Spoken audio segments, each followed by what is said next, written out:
Dans Matthieu chapitre 28, versets 19 à 20, Dieu donne un ordre. Il dit, allez faire de toutes les nations des disciples, baptisez-les au nom du Père et du Fils, enseignez-leur tout ce que je vous ai appris, je serai avec vous jusqu'à la fin du monde.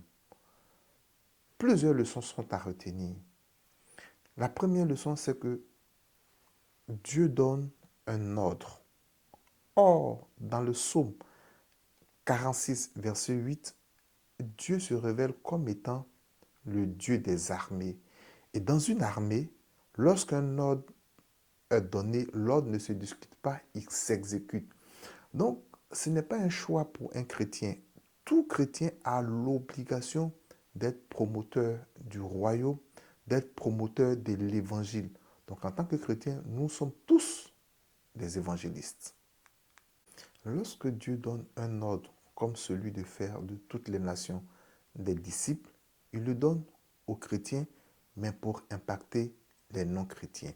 Cela signifie simplement qu'il porte un grand amour à l'humanité, qu'on soit chrétien ou pas. Mais aussi, cela veut dire que tout chrétien qui a reçu cet ordre-là ne peut pas et n'a pas le droit d'être en train de mettre son énergie, de mettre son temps, de mettre sa force pour sortir un frère d'une communauté dans laquelle il se trouve, où il prie, et vouloir le faire rejoindre absolument sa communauté. Pourquoi? Parce que vous avez le bon message, c'est l'évangile. Le bon messager qui est vous en tant que chrétien, mais vous avez la mauvaise cible. Parce que l'ordre de faire des nations des disciples, cet ordre-là témoigne que tout chrétien en réalité est un coach, mais un coach de vie. À la différence avec les autres coachs, c'est que le chrétien ne fait pas les choses selon son bon vouloir, mais il le fait selon la pensée et selon la volonté de l'Éternel. C'est un code de vie parce que sa mission est d'impacter la vie des gens. Sa mission est de transformer la vie des gens. Sa mission est de conduire les gens dans une autre dimension, peu importe l'aspect de leur vie, que ce soit dans le milieu professionnel, que ce soit dans le milieu artistique, que ce soit dans le monde financier, dans le milieu des affaires. Le chrétien a sa place parce que son rôle est de faire en sorte que les gens passent d'une vie indisciplinée, peu importe l'aspect dans lequel ils sont, à une vie disciplinée selon la voie de l'Éternel. L'ordre de faire des nations des disciples atteste que le Dieu que nous servons n'est pas un Dieu qui pense à une seule génération. C'est un Dieu qui se révèle comme étant le Dieu de plusieurs générations. C'est pourquoi dans Ésaïe 3, verset 6, il est révélé comme étant le Dieu d'Abraham, Isaac et Jacob. Lorsque vous travaillez au niveau d'une nation, que vous construisez des projets au niveau d'une nation, vous ne construisez pas un projet pour qu'il puisse rester 2 ans, 3 ans, mais vous le bâtissez afin qu'il puisse tenir dans le temps pour que les générations futures puissent s'en servir.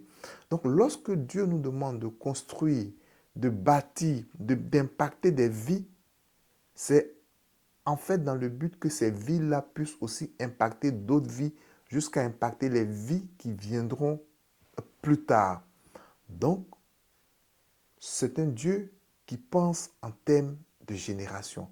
Et tout chrétien ne peut pas amasser quelque chose pour lui et ne pas chercher à léguer en héritage cette chose-là.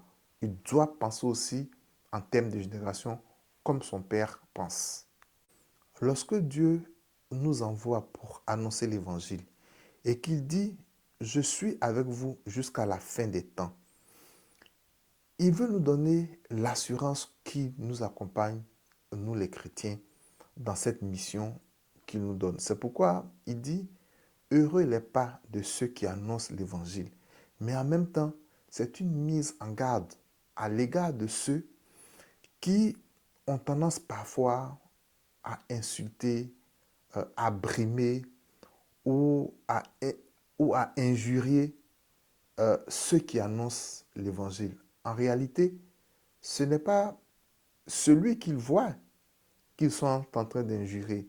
C'est le Dieu qui les a envoyés qu'ils sont en train d'injurer ou à qui ils sont en train de manquer de respect.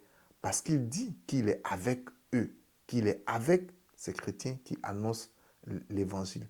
De la même façon que Paul brimait, persécutait les chrétiens, et quand il a rencontré le Seigneur sur la route de Damas, Dieu lui a demandé, pourquoi me persécutes-tu? Il a dit, oh Seigneur, je ne t'ai pas persécuté, ce n'est pas toi que je persécutais. Dieu dit non, ce que tu le faisais à eux, c'est à moi que tu le faisais. Donc, faisons attention à ce que nous faisons lorsque des gens nous annoncent l'évangile. Nous pouvons ne pas être intéressés, c'est notre choix, mais il faut qu'on sache retenir notre langue ou qu'on sache tenir des propos respectueux à l'égard de ces personnes-là, car ils sont en mission pour le Créateur du ciel et de l'univers. Il montre aussi ainsi que, en dépit de ce que nous pensons, ou en dépit de notre volonté, ou en dépit de notre croyance, le monde tel que nous le connaissons aujourd'hui, un jour, il va devoir disparaître. C'est pourquoi tu as intérêt à penser à lorsque ce monde-là disparaîtra, où seras-tu? Que feras-tu? So, if you want to know more about Jesus, I invite you to follow us by clicking on the links that I will put below this video. May God bless you, and I hope to see you soon. Take care.